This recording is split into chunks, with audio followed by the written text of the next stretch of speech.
Hello friends, कैसे हो आप सब। तो आज हम बात करेंगे यूनिट नंबर 21 के बारे में। और इससे पहले के जितने भी चैप्टर्स हैं वो कंप्लीट हो चुके हैं। अगर आपने नहीं देखे तो आप जाके देख सकते हैं, लिंक आपको डिस्क्रिप्शन में मिल जाएगा।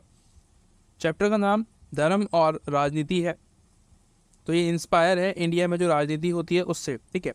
यानी कि भारत में जो राजनीति होती है, जो पॉलिटिक्स होती है, वो धर्म के नाम पे होती है, धर्म के आधार पे होती है। यानी कि जो हम लोग हैं वोटर्स, वोटर्स से जो जो राजनेता वोट मांगते हैं वो धर्म के नाम पे मांगते हैं कि भाई देखो, मैं आपके समाज का हूँ, मैं आपके धर्म का हूँ, तो मुझे वोट दीजिए।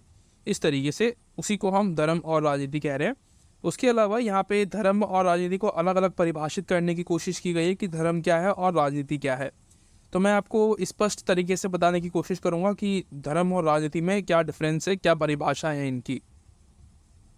देखो, अगर नॉर्मली देखा जाए, विकीपीडिया पर अगर आप सर्च करोगे, तो आपको मिलेगा धर्म की परिभाषा, जो कि कह रही है धर्म मतलब कि पारंपरिक जो मान्यताएं हैं, ठीक है, जो हम मानते हैं, अब हमारे जो पूर्वज जो चीज़ें करते हुए आ रहे हैं उसको हम धर्म कहते हैं। और धर्म ज़रूरी भी है, क्योंकि धर्म ही इंसान को इंसान बनाने का काम करता है, ठीक है। तो ये धर्म की परिभाषा होगी, एक बिल्कुल ईजी परिभाषा जिसको आप याद रख सकते हैं। आप विकिपीडिया लिख सकते हैं कि भाई विकिपीडिया के अनुसार जो धर्म की परिभाषा है वो ये है, ठीक है। अगर सवाल बाई चांस आ जाता है तो आप आराम से परिभाषा एक चीज़ की तो लिख पाओगे। अब बात करते हैं दूसरी चीज़ की। इनको भी हम और आगे पढ़ेंगे, आगे जाके टेंशन मत लेना, ठीक है। और डिटेल में ये परिभाषा है बस। दूसरी चीज़ राजनीति की। तो राजनीति में इंडिया का एक बहुत बड़े समाजशास्त्री डॉक्टर शर्मा करके एक व्यक्ति है, ठीक है, श्री शर्मा, कुछ ऐसे नाम मुझे भी एग्जैक्ट याद नहीं आ रहा है। तो वो इंडिया के बेसिकली समाजशास्त्री है। वो राजनीति को परिभाषित करते हुए कहते हैं कि राजनीति बेसिकली दो शब्दों से मिलकर बनी होती है। एक होता है राज, ठीक है, और प्लस नीति। राज मतलब आपको पता है राजा, ठीक है, यानी कि राजा मतलब जो भी अपना देश का प्राइम मिनिस्टर होता है वो राजा होता है। और नीति यानी कि जो नीति बनाई जाती है, सभी जो भी नेता हम चुनते हैं, जिनको जो जो हमारे प्रतिनिधि होती है, जो मेंबर ऑफ पार्लियामेंट होते हैं, वो जो नीतियाँ बनाते हैं हम लोगों के लिए, उसको नीतियाँ बताया गया है। और ये बेसिकली एक कला है जिसके द्वारा हमारा देश जो है वो चलता है इन नीतियों के आधार पे। क्योंकि देखो, कोई किसी भी क्षेत्र में, किसी भी राज्य में आप देखोगे, किसी भी स्टेट में देखोगे, तो जो राजनीति वहाँ पे की जाती है, जो काम वहाँ पे किए जाते हैं, वो वहाँ की पॉपुलेशन को ध्यान में रख के किए जाते हैं। ऐसे ही नहीं कर देंगे, ठीक है। पॉपुलेशन वगैरह सब कुछ देख के ही सारे काम होते हैं। तो ये परिभाषा हो गई दोनों की अलग अलग। ईजी परिभाषा आपने देख ली कि रा प्लस नीति, राजनीति। और अब हम बात करते हैं सीधा डायरेक्टली धर्म की बारे में। ये मैंने आपको एक्सप्लेन कर दिया है वैसे, राइट। पीछे ही जो परिभाषा है वही यहाँ पे आपको बार बार बताएगा कि ये है क्या, ठीक है। मंदिर मस्जिद जो है ये धर्म के अंदर ही आते हैं, हमारे आस्था का प्रतीक है, वो बता रहे हैं। एक और इम्पॉर्टेंट टॉपिक कि जो राजनीति, सॉरी, जो धर्म होता है, ठीक है, जो धर्म होता है वो बेसिकली हमारे रोज़मर्रा की ज़िंदगी में जो है हमें सिखाया जाता है, हमारे सामने आता है। हमारे पेरेंट्स बचपन से हमें सिखाते हैं, बड़ों के पैर छूना, सम्मान करना, पूजा पाठ करना, ये सब सिखाते हैं। बेसिकली ये क्या है, एक परिघटना है जो रेगुलरली हमारे लाइफ में कहीं ना कहीं आपको देखने को मिलती है। जो पॉलिटिक्स है वो आपको मिलेगी, धर्म आपको मिलेगा। तो ये बेसिकली क्या है, एक परिघटना है, ये एक्टिविटी है जो डेली लाइफ में हमारे साथ घटती है, होती रहती है, ठीक है। बहुत ज़्यादा सीरियस इस चैप्टर को लेना नहीं है, पर हाँ, हमें ये समझना है जो भी एग्जैक्ट जो एग्जांपल्स अभी हमारे सामने आ रहे हैं ना, अभी आप जो समझ रहे हो वही मैं समझाने की कोशिश कर रहा हूँ आपको, कि जो पॉलिटिक्स है आज हमारी, वो राजनीति पे कैसे चलती है, वो धर्म के नाम पे कैसे वोट मांगती है, उसके बारे में ये टॉपिक आपको बताता है। अब यहाँ पे कुछ दृष्टिकोण आपको दिए गए हैं। ये उपागम को हटा दो, ये समझ में नहीं आ रहा है हमें, तो हम यहाँ पे दृष्टिकोण जो है शब्द यूज़ कर सकते हैं,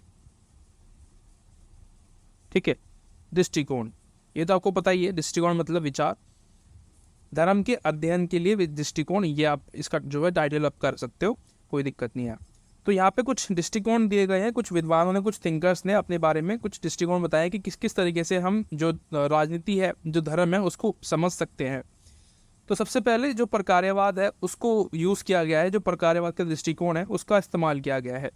प्रकार्यवाद में हम क्या पढ़ते हैं, जैसे कि हमारी बॉडी है, बॉडी में जो ऑर्गन्स होते हैं वो सभी साथ में मिलकर काम करते हैं, तो अब एक आदमी चलता है ना, एक इंसान काम कर पाता है। हमारे शरीर में सारे ऑर्गन्स हैं, हमारी आंखें हैं, हमारी सूंघने की क्षमता है, खाना हमारे दिल, हृदय, सब कुछ, जितने भी जो भी ऑर्गन्स होते हैं बॉडी में हमारे, वो सभी काम करते हैं। अगर इसमें से कोई भी एक ख़राब हो जाए, फॉर एग्जांपल हार्ट जो है ख़राब हो जाए, काम करना बंद कर दे, तो इंसान भी जो है बंद हो जाएगा, उसका भी काम करना बंद हो जाएगा।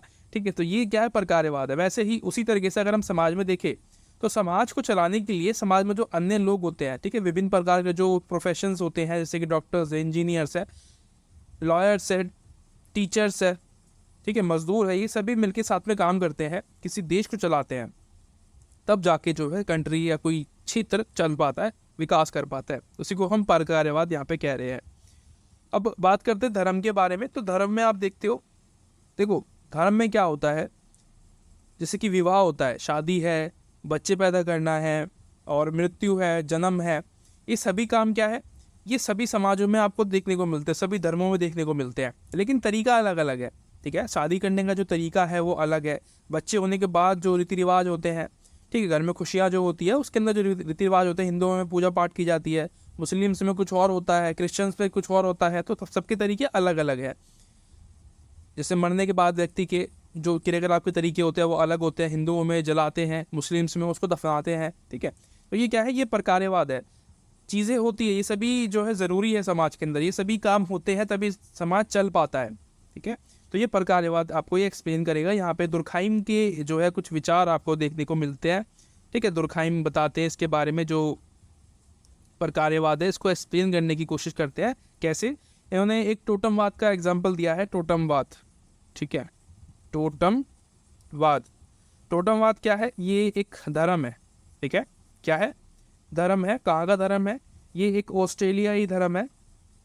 ऑस्ट्रेलिया में जो आदिवासी कम्युनिटी है उसमें ये धर्म को अपनाया गया है। ठीक है, एक कुछ बेसिकली आदिवासी लोग हैं जो इस धर्म को फॉलो करते हैं, कुछ ग्रुप्स जो होते हैं, तो वो क्या करते हैं, अब जो भी चीज़ें, जो दिखने वाली चीज़ें हैं, जो दिखती है उसकी पूजा करते हैं। एग्जाम्पल के लिए पेड़ की पूजा करते हैं, पेड़ पौधे जो होते हैं, रिवर्स की पूजा करते हैं।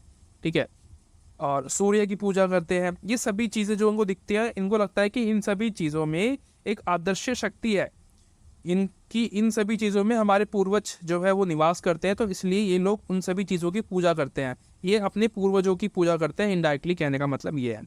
ठीक है, तो क्या मतलब प्रकारवाद, तरीका अलग अलग है सबका, लेकिन सब पूजा करते हैं, सब अपने भगवान को, अपने ईष्ट देव को मानते हैं। और वैसे ही बेबर ने भी वही काम किया है कि बहुत सारे समाजों को स्टडी किया है, जैसे कि हिंदू है, मुस्लिम है, सिख है, ईसाई है, बौद्ध है, जैन है।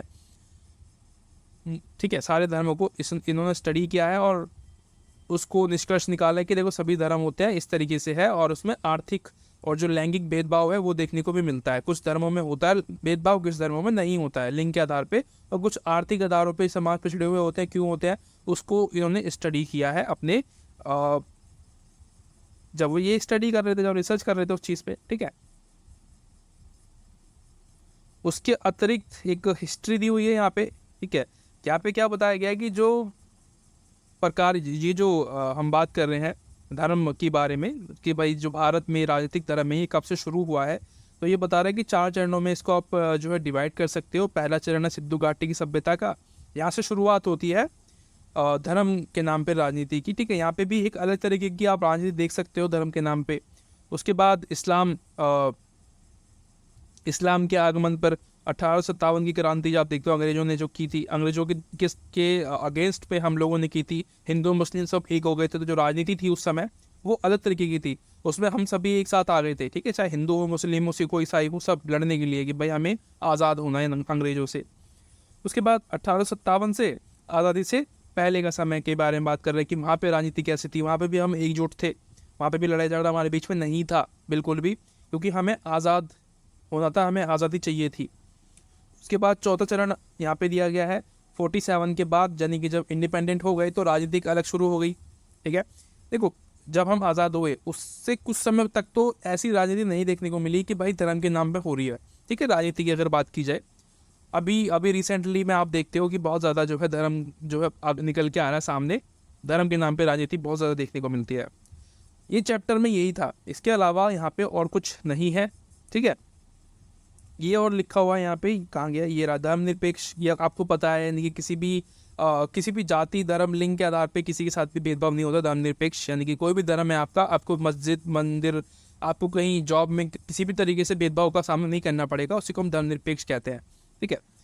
उसके अलावा ये एक रूढ़िवाद है, यानी कि पुरानी सोच रखने वाले लोगों के बारे में बताता है आपको, बस उसमें और कुछ नहीं है। बाकी आप थोड़ा बहुत, अगर आपको अभी भी लग रहा है कि नहीं कुछ रह गया है तो कुछ पढ़ना है तो आप पढ़ सकते हो, कोई दिक्कत नहीं है। इसके अलावा चैप्टर में कुछ भी नहीं था।